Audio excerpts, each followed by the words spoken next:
মূর্তি রহস্য, idols mystery.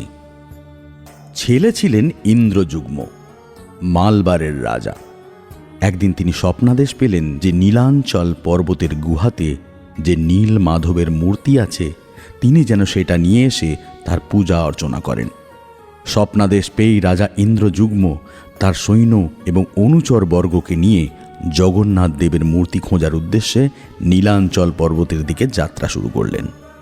খুব অচিরেই রাজা তারই এক ঘনিষ্ঠ ব্রাহ্মণ অনুচর বিদ্যাপতির কাছ থেকে জানতে পারলেন শবর জাতির লোকেরা এই নীল মাধবের পূজা করে থাকেন এবং এরা মূর্তিটিকে নীলাঞ্চল পর্বতের এক গুহায় লুকিয়ে রেখেছে।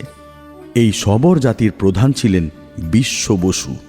রাজার অনুচর বিদ্যাপতি খুব ভালোভাবেই বুঝতে পারলেন যে রাজার সৈন্য সামন্ত হাজার চেষ্টা করেও এই নীল মাধবের মূর্তি খুঁজে বের করতে পারবে না, যদি না বিশ্ব বসু চান। এই বিশ্ব বসু শুধুমাত্র শবর জাতির প্রধানই ছিলেন না, তার সাথে সাথে তার দলপতি পুরোহিতও ছিলেন। উনি নীল মাধবকে নীলাঞ্চল গুহায় লুকিয়ে পুজো করতেন। রাজার অনুচর বিদ্যাপতি বিশ্ব বসুর সাহায্য ব্যতীত নীল মাধবের মূর্তি উদ্ধারের কোনো উপায় খুঁজে না পেয়ে চতুরতার সাহায্যে বিশ্ব বসুর মেয়েকে বিবাহ করলেন এবং বিশ্ব বসুর কন্যার সাহায্য নিয়ে এই নীল মাধবের মূর্তি নীলাঞ্চল পর্বতের গুহা থেকে উদ্ধার করে রাজা ইন্দ্রযুগ্মর হাতে তুলে দিলেন। বিশ্ব বসু তার উপাস্য দেবতা নীল মাধবের মূর্তি চুরি যাবার চরম ব্যথায় ব্যথিত হয়ে অসুস্থ হয়ে পড়েন। ভক্তের এই অবস্থা দেখে ভগবান জগন্নাথ রাজা ইন্দ্রযুগ্মকে স্বপ্নাদেশে মূর্তি যথাস্থানে ফিরিয়ে দিয়ে আসতে বলেন এবং রাজাকেও আশ্বাস দেন যে তিনি তার কাছে অধিষ্ঠান করবেন। এই স্বপ্নাদেশকে অগ্রাহ্য করার সাহস রাজা ইন্দ্রযুগ্মরও ছিল না। তিনি স্বপ্নাদেশ মেনে মূর্তিটিকে যথাস্থানে ফেরত দিয়ে আসেন এবং ফিরে এসে মন্দিরের নির্মাণের কাজ আরম্ভ করে দেন। মন্দির নির্মাণের কাজ সম্পূর্ণ হলে স্বপ্নাদেশে রাজা ইন্দ্রযুগ্মকে জানান দ্বারকা নগর থেকে একটি নিম গাছের গুঁড়ি পুরীর সমুদ্র তটে এসে কিনারায় লাগবে। সেই নিম গাছের থেকেই যেন জগন্নাথ দেবের মূর্তি তৈরি করা হয়। পরের দিন রাজা তার সৈন্য সামন্ত ও অনুচরদের নিয়ে সমুদ্র তটে পৌঁছালে সত্যিই সেখানে একটা নিম গাছের গুঁড়ি দেখতে পান। রাজা সৈন্য সামন্তদের আদেশ দেন সেই গুঁড়িকে জল থেকে ডাঙায় তুলে আনতে, কিন্তু রাজার সৈন্যরা শত চেষ্টা করেও সেই গুঁড়িকে ডাঙায় তুলতে সামর্থ্য হয় না। রাজা ইন্দ্রযুগ্ম অনেক চিন্তা করে জগন্নাথ দেবের লীলা বুঝতে পারেন এবং নীলাম্বরের পরম ভক্ত বিশ্ব বসুকে অনুরোধ করেন এই কাজে তাকে সাহায্য করার জন্য। আশ্চর্যের বিষয় হল রাজার শক্ত সামর্থ্য সৈন্যরা যে নিমের গুঁড়িটি সবাই মিলেও জল থেকে ডাঙায় করতে পারে না, সেই গুঁড়ি বিশ্ব বসুর মতন একজন সাধারণ মানুষ অনায়াসে একাই কাঁধে করে জল থেকে ডাঙায় তুলে নিয়ে চলে আসেন। কাঠ পাওয়া গেলেও এই কাঠে মূর্তি নির্মাণ কে করবে, সেই নিয়ে এক বিশাল সংশয় তৈরি হয়। কোনো কাঠ মিস্ত্রি এ কাজে রাজি হয় না।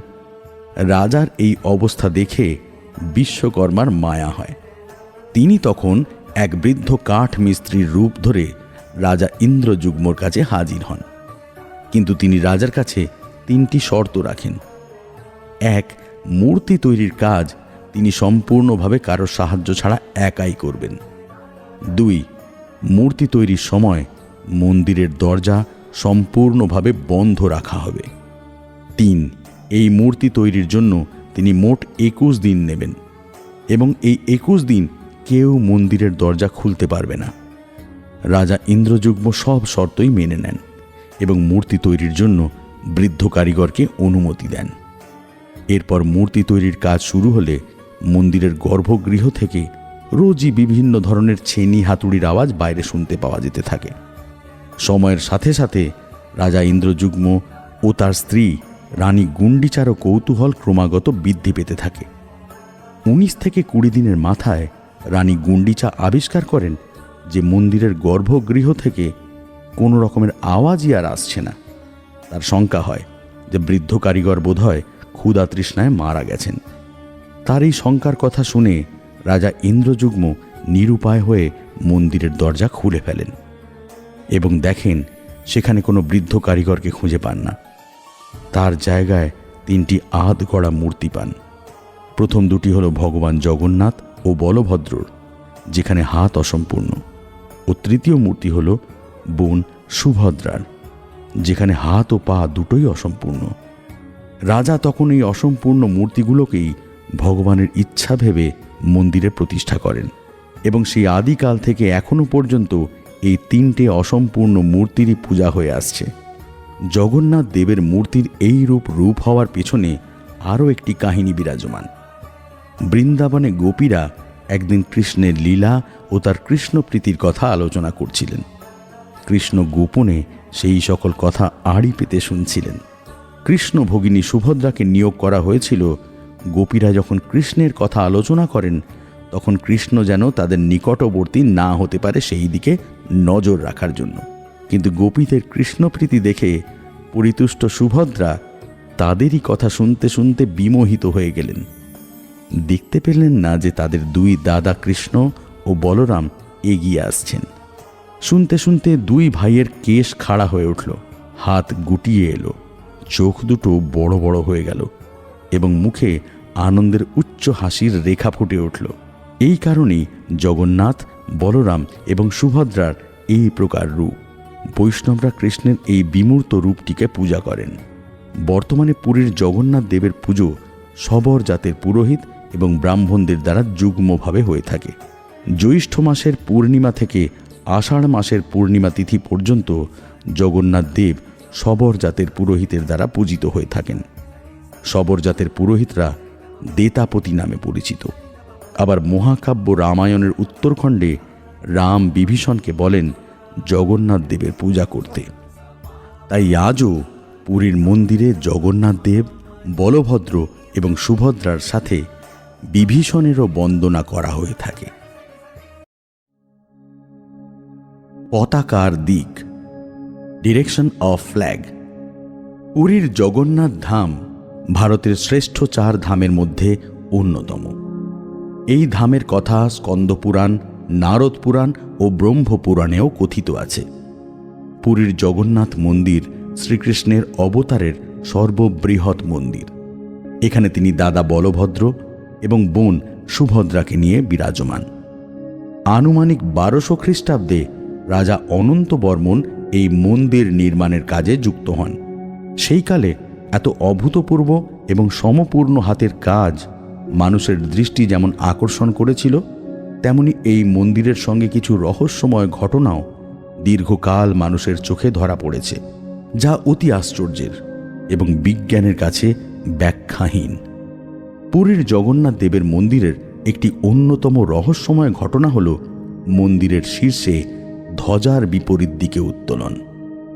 আমরা সবাই জানি যে কোনো হালকা বস্তু যেমন শুকোতে দেওয়া জামা কাপড়, পতাকা অথবা কাগজ ইত্যাদি সব বায়ু প্রবাহের দিক নির্ণয় করে, কারণ এরা সেই দিকে ভাসমান হয় যেই দিকে হাওয়া বইতে থাকে।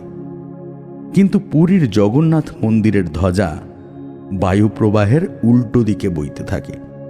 এই অলৌকিক ঘটনার একটা পৌরাণিক ব্যাখ্যাও আছে। কথিত আছে জগন্নাথ দেব দেবী লক্ষ্মীকে নিজের স্ত্রী হিসেবে গ্রহণ করেন। দেবী লক্ষ্মী হলেন বরুণ দেব, অর্থাৎ সমুদ্রের সম্রাটের মেয়ে। সেই কারণে বরুণ দেব যখনই নিজের মেয়ে এবং জামাইয়ের সাথে দেখা করতে পুরীর জগন্নাথ মন্দিরে আসতেন, তখনই পুরীর জগন্নাথ মন্দিরের পবিত্র 22টি ধাপ সহ গোটা পুরী শহর বন্যা প্লাবিত হয়ে উঠত এবং অসংখ্য ভক্তবৃন্দের জীবনহানি ও সম্পত্তিহানি ঘটে থাকত। জগন্নাথ দেব সদাই নিজের ভক্তবৃন্দের কুশল থাকার ব্যাপারে দায়িত্বশীল। সেহেতু ভগবান জগন্নাথ দেব এই বিপদ থেকে নিজের ভক্তবৃন্দকে বাঁচানোর জন্য স্বয়ং ভগবান হনুমানের দ্বারস্থ হন এবং ভগবান হনুমানকে আদেশ দেন সমুদ্রের গতি প্রকৃতির উপর নজর রাখার জন্য এবং ভক্তবৃন্দকে বন্যার হাত থেকে বাঁচানোর জন্য। আমরা জানি ভগবান হনুমান বিখ্যাত তার সাহস, শক্তি, সততা এবং নিঃস্বার্থতার জন্য। তিনি শ্রীরামের পরম ভক্ত হিসাবেও জগতে পরিচিত। বিভিন্ন ধর্মীয় গ্রন্থ অনুসারে জগন্নাথ দেব হলেন শ্রীরামেরই আরেকটি রূপ। স্বাভাবিকভাবেই ভগবান হনুমান বেদী হনুমান রূপে জগন্নাথ দেবের পরিধানকে রক্ষা করার কাজে নিজেকে নিযুক্ত করেন। জগন্নাথ দেবের মন্দির থেকে মাত্র 3.5 কিলোমিটার দূরে উড়িষ্যার শিরুলি বলে এক জায়গায় এই বেদী হনুমান মন্দিরটি অবস্থিত। এখানে ভগবান হনুমানের মূর্তিটি কালো কোষ্টি পাথরের তৈরি এবং উচ্চতা আনুমানিক 10 ফুট। তাই পৌরাণিক কাহিনী অনুযায়ী যেহেতু জগন্নাথ দেব সমুদ্রের জলোচ্ছ্বাস থেকে পুরীর জগন্নাথ মন্দির রক্ষার দায়িত্ব পবনপুত্র হনুমানকে দিয়েছিলেন, তাই মনে করা হয় পুরীর জগন্নাথ মন্দিরের সামনে এসে বাতাস তার রাস্তা বদলে নেয়। এই কারণেই এখানে বেদী হনুমানকে অনেকে দরিয়া হনুমান অর্থাৎ সমুদ্র হনুমানও বলে থাকেন। আপনারা সবাই জানলে আশ্চর্য হবেন, এই বেদী হনুমান মন্দিরে ভগবান হনুমানের মূর্তিটি শেকল দিয়ে বাঁধা। এটা শোনার পরে নিশ্চয়ই আপনাদের সবার মনে হচ্ছে যে পরাক্রমশালী হনুমান ভগবানকে শিকল দিয়ে বাঁধার ক্ষমতা বা সাহস পৃথিবীর কার মধ্যে আছে। তারপরে তিনি স্বয়ং হচ্ছেন শ্রীরাম অর্থাৎ জগন্নাথ দেবের পরম ভক্ত। কোনো ভগবান তার নিজের পরম ভক্তকে শিকলে বেঁধে থাকতে দেবেন না। এর পেছনে এক মজার পৌরাণিক কাহিনী আছে। বলা হয়, যখন জগন্নাথ দেব ভগবান হনুমানকে এই দায়িত্ব দিয়ে থাকেন, তখন জগন্নাথ দেবের ভোগ ছিল শুধুমাত্র খিচুড়ি। ভগবান হনুমান কিছুদিনের মধ্যেই রোজ রোজ এই খিচুড়ি ভোগ খেয়ে মর্মাহত হয়ে পড়েন। তার মনে পড়তে থাকে অযোধ্যায় খাওয়া তার বিভিন্ন রকমের লোভনীয় পদের কথা। তাই তিনি রাতের বেলায় কারোর অনুমতি ছাড়াই অযোধ্যায় গিয়ে এই বিভিন্ন রকমের পদ সেবন করে আবার সকালের মধ্যে নিজের দায়িত্বে পুরীতে ফিরে আসতেন। হঠাৎ পুরীর ভক্তবৃন্দ লক্ষ্য করলেন যে ভগবান হনুমান রক্ষীর কাজ করা সত্ত্বেও মাঝে মাঝেই জগন্নাথ ধাম বন্যাপ্লাবিত হচ্ছে।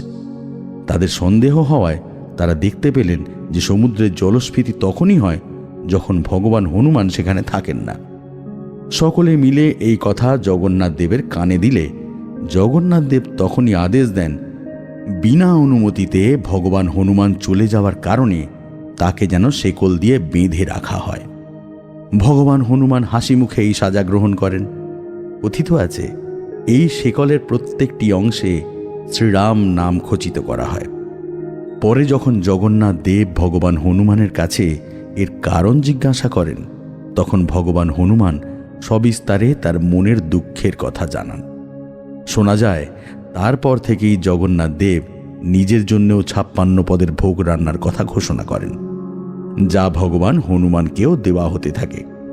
এবং তারপর থেকে কোনো দিনও পুরীর সমুদ্রের জলোচ্ছ্বাস জগন্নাথ দেবের মন্দিরকে ছুঁতে পারেনি। যেহেতু এখানে ভগবান হনুমানকে শিকলের সাথে বেদিতে বেঁধে রাখা হয়েছে, সেই কারণে এখানে ভগবান হনুমানকে বেদী হনুমান বলা হয়ে থাকে। যদিও এই বেদী হনুমান মন্দিরটি স্থাপত্যকলার নিরিখে খুব একটা গুরুত্বপূর্ণ না হলেও পৌরাণিক মতের গুরুত্ব অপরিসীম। আধুনিক বিজ্ঞানের মতে পুরীর মন্দিরের ভেতরে এই বিপরীতধর্মী বায়ুর ব্যবহার বিজ্ঞানে এডিস এফেক্ট নামে পরিচিত। এই মতবাদ অনুসারে পুরীর মন্দিরের গম্বুজের আকৃতি এমন করে তৈরি করা হয়েছে যে বায়ু প্রবাহ এর উপর দিয়ে যাওয়ার পরে আবার 90 ডিগ্রি বিপরীতধর্মী আচরণ করতে শুরু করে, যার কারণে পতাকা উল্টো মুখে উড়তে দেখা যায়। কিন্তু মজার ব্যাপার হলো, বিজ্ঞানী ভন কারম্যান এই হাওয়ার বিপরীতমুখী প্রবাহের কারণ আবিষ্কার করেন 1930 খ্রিস্টাব্দে। আর আমরা সবাই জানি পুরীর মন্দির নির্মাণ করা হয়েছিল এর বহু বছর আগে 1161 খ্রিস্টাব্দে। তাহলে কে বেশি এগিয়ে, বিজ্ঞান না ভক্তদের ধর্ম? অথবা এই নয় তো যে ধর্ম আমাদেরকে অনেক আগে থেকেই বিজ্ঞানমুখী অথবা আধুনিক হওয়ার জন্যে সাহায্য করে গেছে।